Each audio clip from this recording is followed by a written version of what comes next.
Well, when I was a teenager, there was a meteor shower. And they told us that you could see the meteors between around 1, 2 a.m. in the morning. And I wanted to see them. So I went out in my backyard and I got everything all set up. I got a reclining lawn chair and I got blankets because it was a little cold. And I got in my chair and I looked up in the sky and I was waiting. And the next thing I know, I was waking up after the meteor shower had happened. I missed the whole thing. You see, I got all comfortable where I was, and I fell asleep. And I completely missed the entire reason I was out there in the backyard. Well, here's something else that happened. Actually, this happens quite often to me. But I'm going to give you one example of one time. There was a big game on TV that I wanted to see. But I had about 2 hours. And so I went out into the garage and I started working. And as I was working on something in the garage, I lost track of time, because I always do when I'm in the garage. Even though I have this big clock with big red letters, I lose track of time when I'm in the garage. But the next thing I know, 3 hours had passed and I'd missed a big part of that game. You see, I got so busy and I was distracted from my plans. Now, last week, we said that life is all about God. And as Christians, we are all about following Jesus and living for God. And the Apostle Paul says that we live waiting for our blessed hope, for the return of Jesus. Jesus is coming back. And we will live with him then forever in perfect paradise. But it's so easy while we're waiting to get lulled to sleep. It's so easy to just get comfortable and fall asleep. And it's so easy to be distracted while we're waiting by things of this world. So Jesus speaks to this in our passage today. He tells us, keep your focus right and live in faithful anticipation of Jesus' return. So first he says, don't worry, keep your focus on God. Now we're starting in verse 22, Luke chapter 12, verse 22. But just before this, Jesus had been teaching the crowd. And he was teaching the crowd about avoiding selfish greed.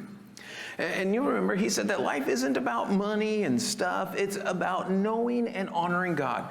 He made it clear that it's unwise to put all of your trust in wealth or to place too much value in earthly possessions. And he warned against these wrong values. Now, as we continue reading, he continues this idea, but speaking now directly to his disciples. And he will focus on the right attitude that his followers should have about money and stuff and God. So verse 22, Luke chapter 12, verse 22. And he said to his disciples, therefore I tell you, do not be anxious about your life, what you will eat, nor about your body, what you will put on. And so he says, do not be anxious. He's basically saying, don't worry, trust God.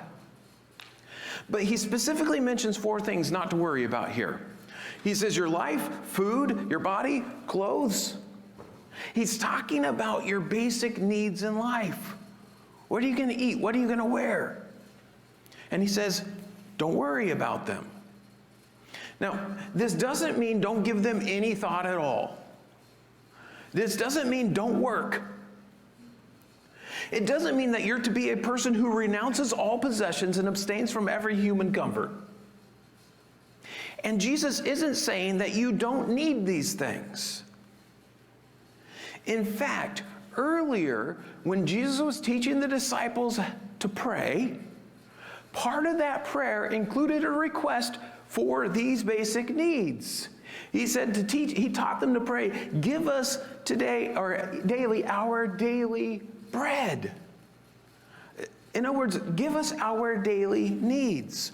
So that prayer and this command not to worry actually go hand in hand. You know you need food, and you know you need clothes, and things like this to live, so ask God for them. Ask Him to provide them. And then trust Him. And so you can work to meet your needs while trusting God and not worry. You can make a living without putting all of your focus on getting and accumulating wealth. So don't be anxious, but live in faith. Now, in verses 23 through 28, Jesus gives 5 arguments for why we shouldn't be anxious. The first one is that there is more to life. Look at verse 23. Verse 23 says, "For life is more than food, and the body more than clothing." You see, these are basic needs. But having food to eat and clothes to wear isn't all there is to life. There's more to life than these basic physical needs. You have an even greater need. And it's more basic or more essential, a more essential need. As we saw earlier in this chapter, life is about God. So your relationship with God is what's most important. And if you put too much focus on your basic physical needs or your earthly needs and worry about them, it will distract you from God. Argument number 2, Jesus says, God will provide. Verse 24. "Consider the ravens. They neither sow nor reap. They have neither storehouse nor barn, and yet God feeds them. Of how much more value are you than the birds?" So Jesus uses the illustration here of wild birds. The birds don't worry about what they're going to eat. They don't even work to grow their food, or they don't have places that they store up food for tomorrow or for the next day. They just eat what they find. God provides for them, and they eat what they need. And Jesus' disciples are much more valuable to God than birds. And so Jesus' point is, He will surely provide. Now again, this doesn't mean do nothing and don't work. Don't push the illustration too far here. But even birds fly around and they peck at the ground and they'll dig in the dirt, and some birds will chase down their prey and catch it. Okay, so they're not doing nothing. But what they don't do is worry. They don't worry, what will I eat tomorrow? And the implication is that worry demonstrates a lack of trust in God. Argument number 3, worry is worthless.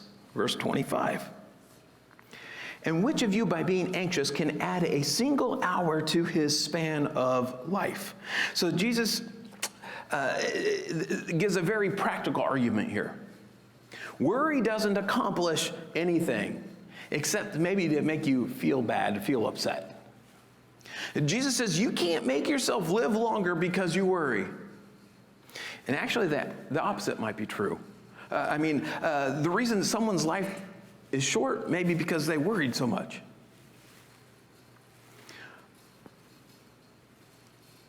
But also, worry keeps you from enjoying the life while you have it. It brings no benefit. It's pointless. And then, argument 4, worry doesn't make sense. Verse 26. "If then you are not able to do as small a thing as that, why are you anxious about the rest?" Since being anxious and worrying can't lengthen your life or bring any benefit, It makes no sense to worry about anything. If something is beyond your control, it's beyond your control. So why waste energy on something that makes no difference? It doesn't make sense. It's irrational to worry. And then God will care for you. Verse 27 through 28. Consider the lilies, how they grow. They neither toil nor spin. Yet I tell you, even Solomon in all his glory was not arrayed like one of these. But if God so clothes the grass, which is alive in the field today and tomorrow is thrown into the oven, how much more will he clothe you, O you of little faith? So God makes the fields beautiful. The grass and the flowers, they don't worry or work so that they can grow and be beautiful. God causes it. And Jesus uses this as a picture of God's care for them, for the fields. And what's more valuable, the grass or you? The grass is temporary, and it's so insignificant that it dies and it's cut down and it's thrown in, it's burned. But God still makes the fields grow, and he makes them beautiful to look at. People are so much more significant and important to God that God will surely care for Jesus' disciples, and he will provide for them the necessities of life. But then this ends with this little phrase, with the words, "O you of little faith." And remember, he's talking to his disciples here. He's not just talking to the crowds, to everyone who's around. He's talking to his followers. And he says, "O you of little faith." See, by adding this little phrase, Jesus is correcting them and challenging them. And so he's not just having a casual conversation about worry and saying, "Oh, it doesn't help." He's saying, don't worry. And when you do worry, you're exhibiting a lack of faith. When you worry, you're not thinking correctly. When you worry, you're looking to yourself and trusting in yourself rather than trusting God. So don't worry, but trust God. Because you know he values you, and you know he's able to provide all that you need, and he will care for you. Verse 29. And do not seek what you are to eat and what you are to drink, but nor be worried. For the nations of the world seek after these things, and your Father knows that you need them. Instead, seek his kingdom, and these things will be added to you. So Jesus reiterates his first point here. He makes the command to not be anxious or don't worry. Then he gives another reason not to worry. It's almost like he knew we needed to hear this again. We needed just a little bit more. But what's the reason? Well, he says that's what worldly people do. Why not worry? Well, that's what worldly people do. They will focus on or even obsess on things and worry and fret about all their needs. He says, but they don't know God. And they don't understand what's most essential in life. And so they pursue money. They pursue more and more stuff. But people who know God are different. You see, Jesus' followers have a relationship with God. God is your heavenly Father. He knows what you need, so you don't need to worry. And so what should you do instead of worry? Well, you pursue the things of God. Jesus says, seek his kingdom. Seek his rule. In other words, Jesus' followers are to obey God and constantly live in a way that represents God here on earth. We live in the ways of God, looking forward to the time when all his promises will be fulfilled. We strive for other people to know Jesus. We live for God to be glorified. We live in complete confidence that God's reign is coming. And when we live in that confidence, we don't have to fear or worry.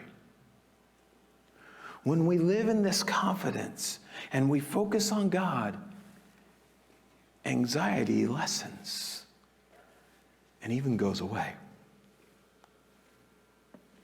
Verse 32.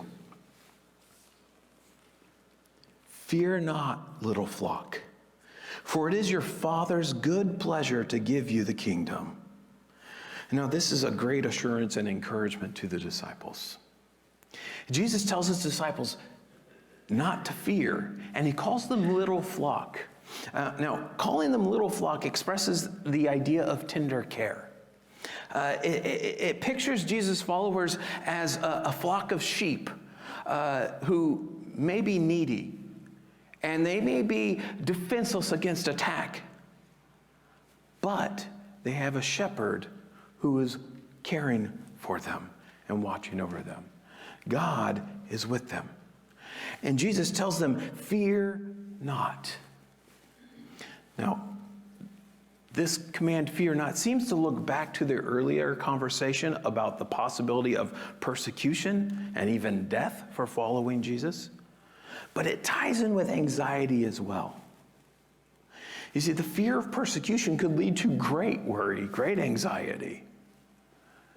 And that worry could take your focus off of God. But those who are seeking God's kingdom and living for him, they don't need to be afraid, no matter what happens. Because God wants to bless his faithful people. He actually enjoys it. He's pleased with those who are seeking his kingdom, and it's his pleasure to give them the blessings of the kingdom. So anxiety comes when we put our focus on the things of this world. Peace comes when we are focused on Jesus and eternity and the goodness of God. Don't worry. Trust God.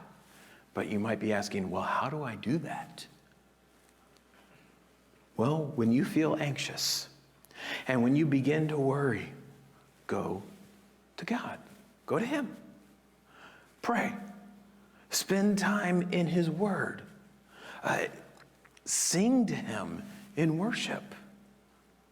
However, whatever it is that you need to do, you spend time with him. You go to him. You draw near to him and allow him to strengthen you. Verse 33. Jesus continues, sell your possessions and give to the needy. Provide yourselves with money bags that do not grow old, with a treasure in the heavens that does not fail, where no thief approaches and no moth destroys. For where your treasure is, there will your heart be also. Now, he's still on the subject of anxiety here. When you trust God and are free of worry, it affects how you live. And Jesus shows this through the example of giving to the needy. He says, sell your possessions and give to the needy. Now, he's not saying that you have to sell off everything you have, but he's saying to use what you have to help those who are in need. You see, part of seeking the kingdom is caring for those in need. You see, we recognize that it's not all about me, and we will look out for others as well. This is actually an application of the commandment, which Jesus talked about earlier, to love your neighbor as yourself. The one who loves God will also love people and will be concerned for others, not just himself. And if we believe what Jesus has said here about God's care, and if we are trusting God, we are freed from anxiety and worry and can give to help others. Then Jesus gives a couple other reasons why this is good to do. First, this is actually a better use of your possessions. See, by giving up your treasure here on earth, you are collecting treasure in heaven. You're making an eternal investment. You're building wealth that will truly last forever. You see, wealth here on earth is temporary. And Jesus expresses this with an illustration. He talks about money bags. Money bags are bags that hold your money. But what do? Well, those bags can get old and they can wear out, or moths may come and eat them and they'll get holes in them. And what happens? Your money starts falling out of it. In other words, money goes away. You lose money. It disappears. It's temporary. Also, this money, thieves can break in and steal it all. Everything you've saved up, a thief could come along and take. Money is fleeting. It gives no guarantees. And when you die, you lose it all. You don't take any of it. But treasure in heaven lasts forever. The things you do in this life for God will never be lost. God will bless you with everlasting reward.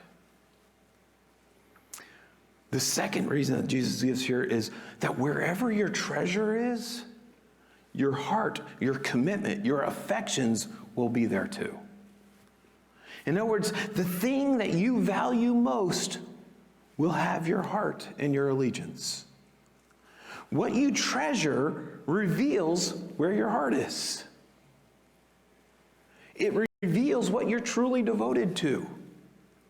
So if you're all wrapped up in the things of this world, your treasure is here. And your heart is devoted to the temporary, fleeting, and insignificant things. But if you are all wrapped up in living for God and pleasing Him, your treasure is in heaven. And your heart is devoted to God. And the things that you do in serving Him will last forever.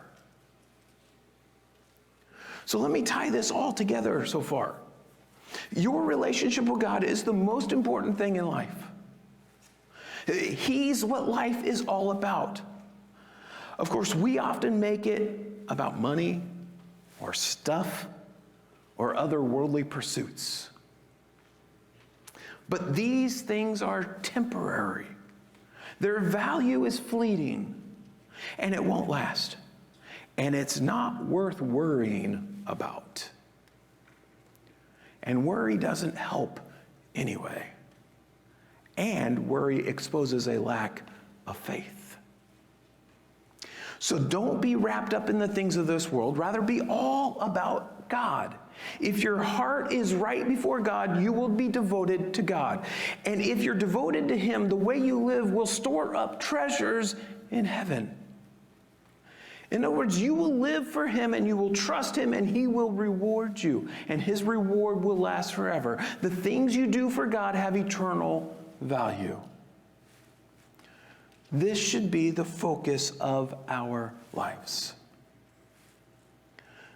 Live to make eternal investments. Live in this world with your heart firmly anchored in eternity. Well, now speaking of the kingdom, Jesus shifts His focus to how His followers are to live after He leaves and before He comes back again. And He says, stay ready, watch for Jesus' return. Now, after Jesus' death and resurrection, Jesus ascends to heaven. And later He will return. No one but God knows when He will return. But when he does, Jesus will come as king and judge. This is a certain future event. And the fact that he will judge people and will set up his kingdom on earth ought to affect the way people live now. And Jesus uses 3 parables to teach this. First one, in verse 35, he says, "Stay dressed for action and keep your lamps burning, and be like men who are waiting for their master to come home from the wedding feast, so that they may open the door to him at once when he comes and knocks." So in this first parable, the master or the owner of the house has gone to a wedding feast. Now these feasts, they lasted quite a while. They could last days or even a week. So he could be gone for days, even over a week. They don't know how long he will be gone, so the servants stay ready for him to return at any moment, day or night. And they're waiting in expectation, so as soon as he arrives, they can let him in. So while he's gone, they go about their regular work and they attend to their daily needs, but they're watching for the master. So they're working and watching. And they're ready at any time to drop everything and attend to him. And so the master in this is a picture of Jesus, who will go away, but is coming back at an unknown time. The servants represent Jesus' disciples who are waiting and living in anticipation of his return. And Jesus gives them a command. What's the command? He says, "Be ready." He tells them, "Stay dressed for action." This phrase is literally, "have your loins girded." Have your loins girded is a figure of speech that refers to like workers or athletes or soldiers who wore long robes but would take up their robes and tuck them into their belt or into a sash so that they could move freely and were ready for action, ready to work, to move around. But Jesus doesn't tell them, "Get ready." But he says, "Have your loins girded." The idea is of a continuous action, a continual action. He's speaking here of the continuous state of readiness, to stay dressed. They are to always be ready for action. And Jesus also tells them to keep your lamps burning. This is another picture of being ready. Because what would happen if your lamp wasn't lit? If it was nighttime, the master arrives and your lamp's not lit.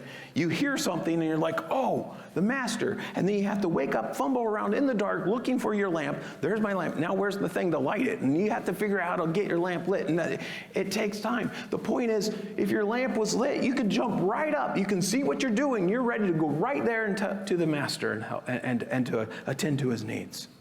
You can immediately respond. And all of this is a picture of readiness, of watchful anticipation, of living with expectation. Jesus is saying to live in view of his return.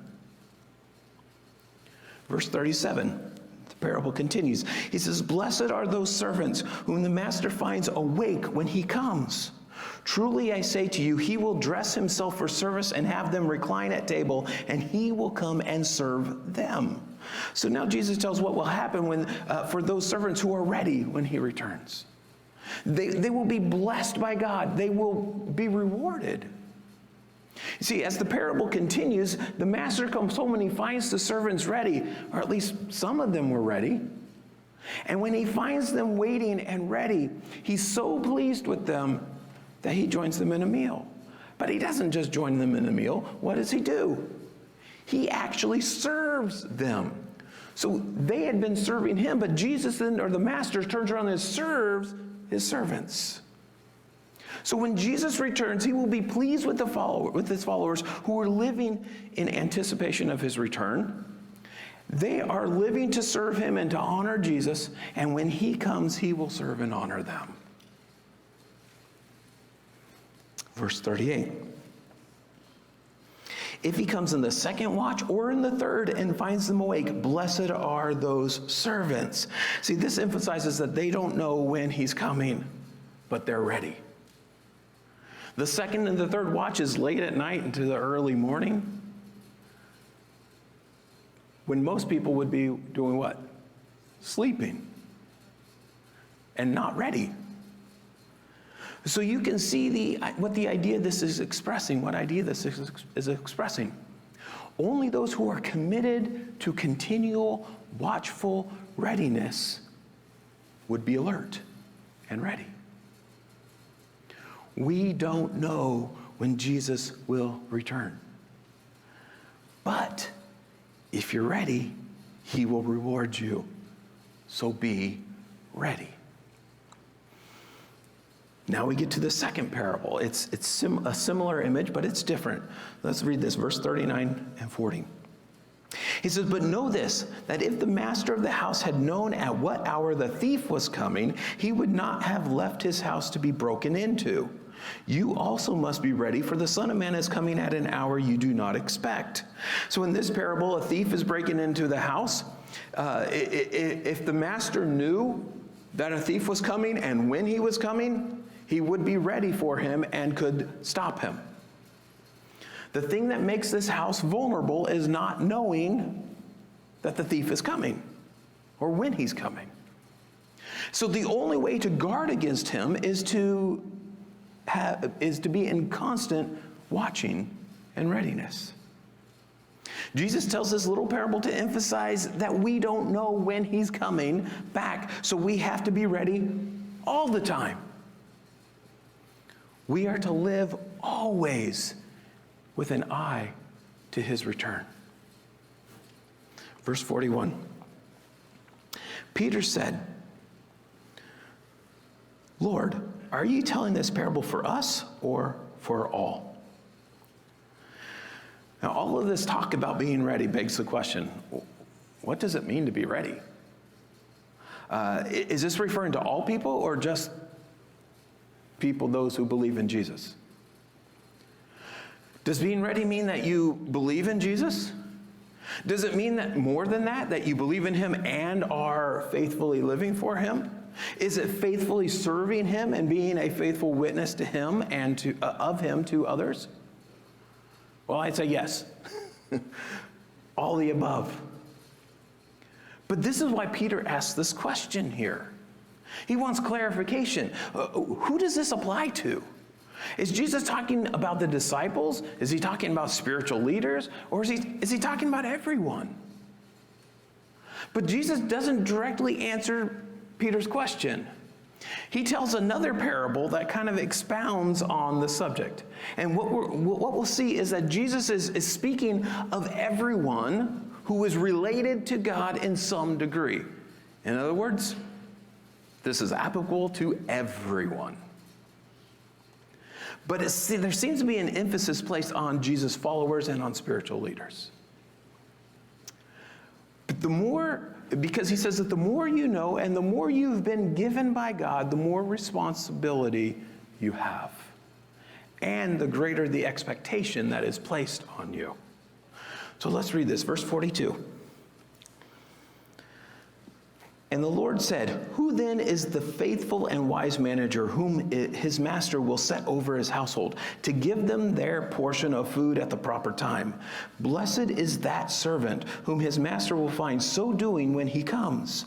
Truly I say to you, he will set him over all his possessions. So Jesus begins by describing a good servant who is faithful and wise.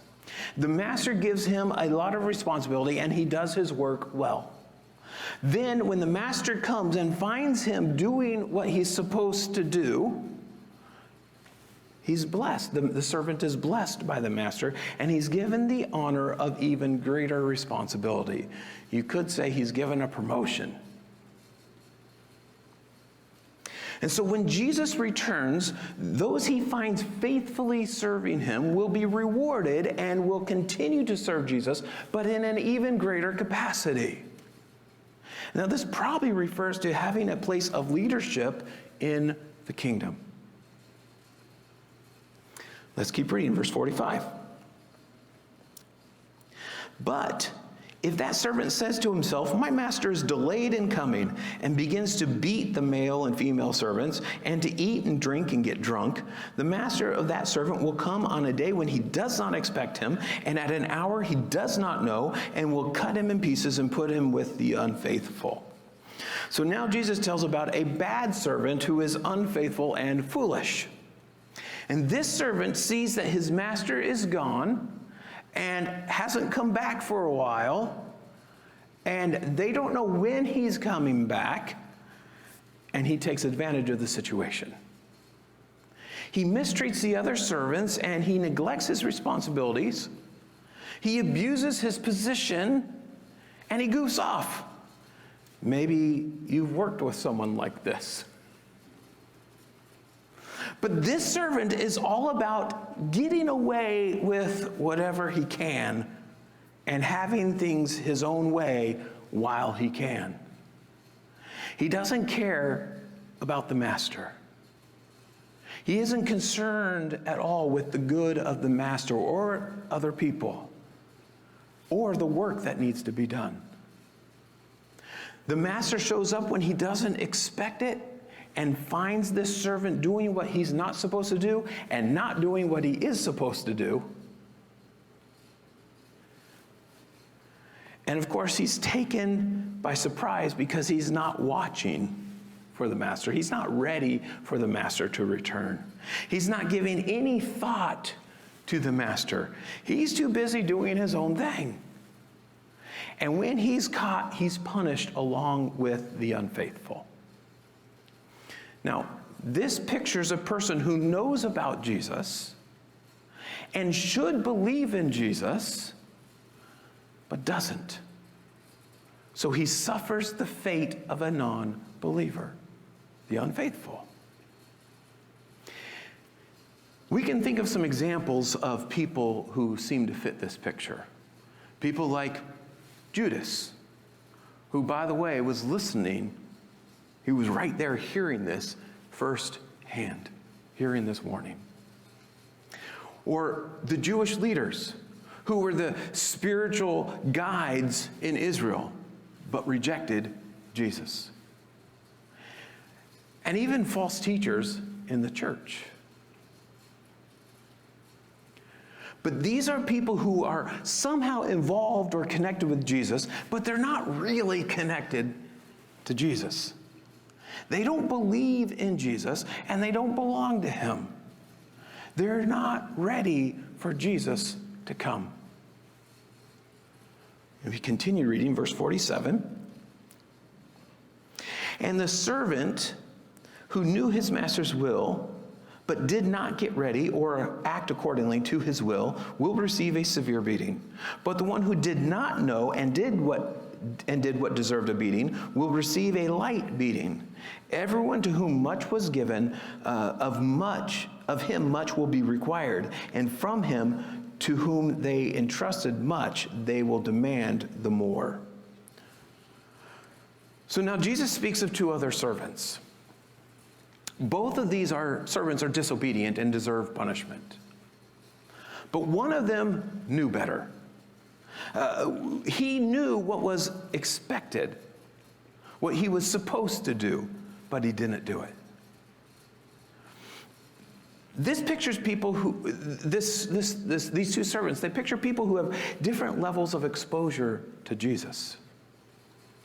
Some have been taught a lot and have heard, and some have heard very little. But all are guilty of disobedience. The point is that the more you know, the more you are held responsible. Now, this could be applied a couple ways. First of all, this could be applied to believers who have different levels of understanding of what God wants. So one disobeys knowing that it's wrong. The other disobeys without knowing that it's wrong. The one who knows more is held more accountable. This could also be applied to non-believers. The one who knows the gospel and has been taught about Jesus but refuses to believe, And then you have the other who has heard very little and doesn't believe. They are both guilty of sin. And they will both be punished. But the severity of the punishment will be based on how much they knew. All in all, everyone must be ready for Jesus when he returns. We're ready by believing in Jesus and faithfully serving him. The problem is that because we don't know when Jesus is coming, and because it's been a long time, at least from our perspective, it could be very easy to forget about his return. It could be very easy to let it slip from our minds so that we become inattentive to the things of God and that we get all caught up in things of this world and pursuits of this world and even the sins of this world. Also, there are some people who say, well, I'll get things right later. But we don't know when Jesus is coming back. Later may be too late. You don't know when your day of accounting, when your day of reckoning will come. It could be today. So live for him now. Be faithful to him always. Live in anticipation of his return.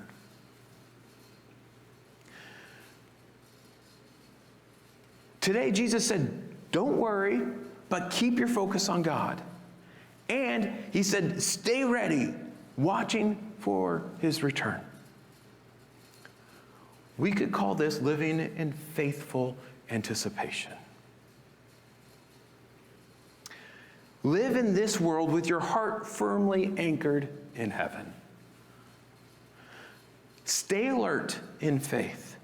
Jesus is coming back, and he will reward the faithful.